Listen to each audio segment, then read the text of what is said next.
we can go ahead and get started. A very brief introduction. First of all, we appreciate y'all working with us in a last-minute change. Unfortunately, there was some miscommunication with our scheduled speaker tonight, our brother David Owen O'Quill, who's currently the interim of Roanoke.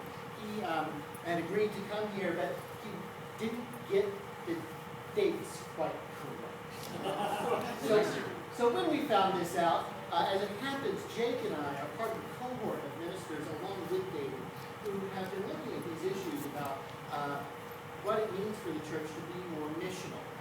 It's a conversation that's been happening in Christian circles, starting actually in evangelical Christian circles some years ago. And some of us have been looking at what this might mean for us as Unitarian Universalists. There's a whole lot we could say about that. We intend this to be pretty interactive, but to start introducing this, we've got a short video clip to show you. It's 2 minutes long, and this really introduces the concept of the missional church, as it's often called. This is from a Christian perspective, obviously, but I trust your skills at theological translation. Not necessarily. We do need to make sure that, there we go. This is the missional church. Simple. In the past, churches have spent large amounts of resources to construct the most attractive places imaginable for the community in which they were situated.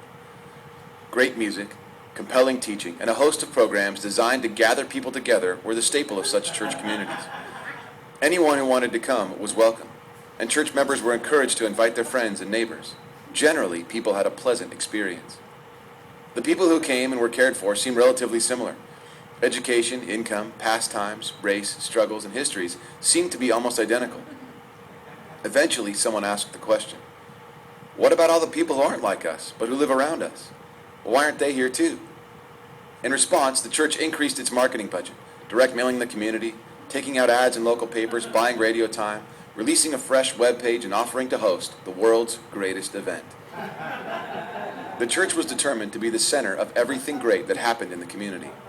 Church members began to rely on the church to do the work of conveying God's story in the world. If someone could be brought to an event, they could hear about Jesus from a professional teacher. Inviting people became synonymous with evangelism. The missional church, on the other hand, empowers its members to be the church in the community. The church trains, resources, encourages, and challenges its people to live out the good news in their community with those who would otherwise be suspicious of a church and its marketing efforts. The church sends out its members to live among people unfamiliar with church customs, songs, and what it holds sacred, just like a foreign missionary. The missional church recognizes then that every believer embodies the life of the church in their neighborhood, in their school, or at their place of work. Each one of them telling God's story in the context of compassionate and genuine relationships.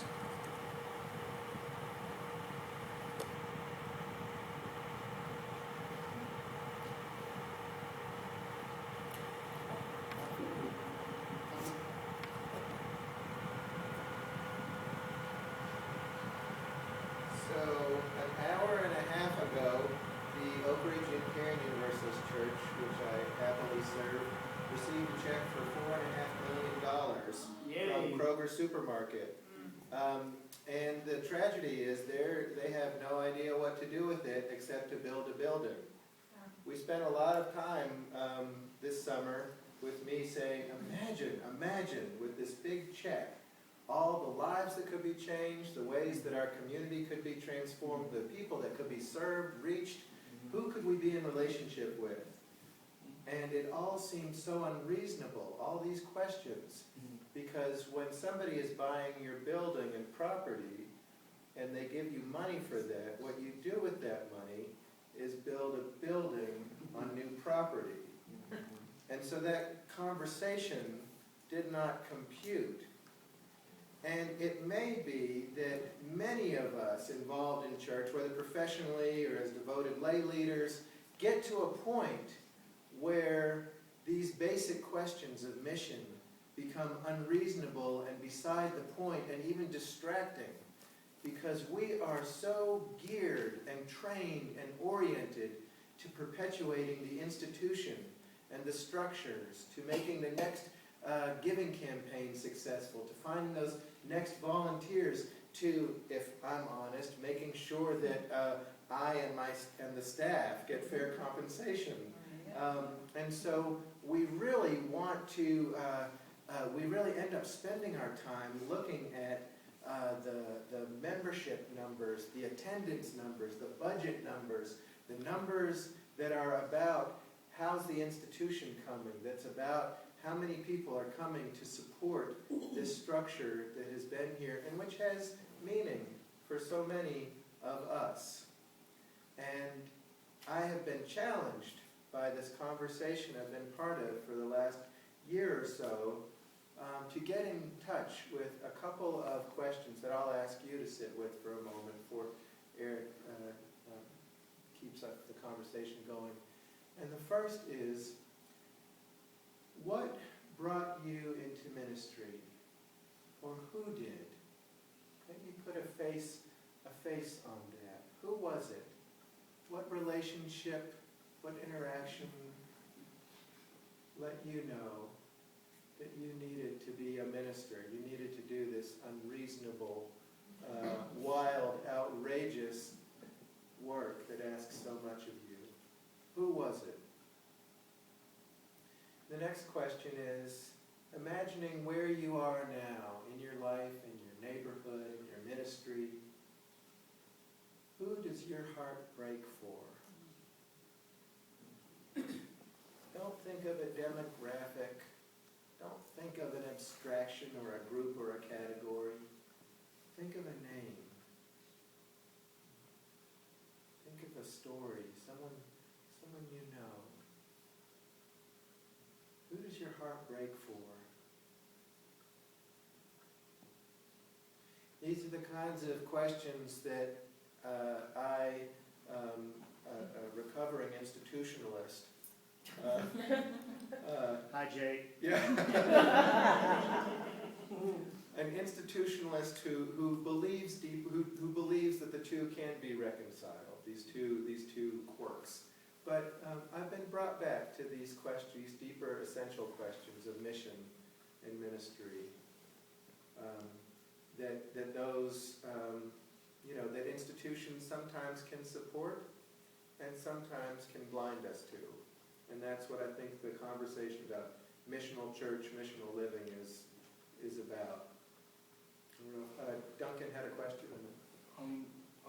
Sort of a question, but a comment. Yeah. Because I'm hearing Don in my head, and I'm going to give him a call about this. He's right behind you. I'm hearing Don in my head. He's right behind you. Okay, I'll call. I feel the call. And also, excuse me, Holly, to embrace the bigger UU ministry, some of us are not in the institution and doing missional work that might not be so connected to the institution. And maybe one of those questions is, how are we going to be in relationship to those chaplains who are serving the military as UUs, and those hospitals and those nursing homes and those community ministers that we see once a month or once every 3 months who are doing something out there? I think that's true, that this conversation and many conversations of the 21st century ask us to look beyond our old models of institution. I think there can be the danger in our congregations of writing a check for someone else to do ministry on our behalf. And sometimes we get scapegoated like that. We get paid to do ministry rather than, what's the line about the Quakers abolishing the...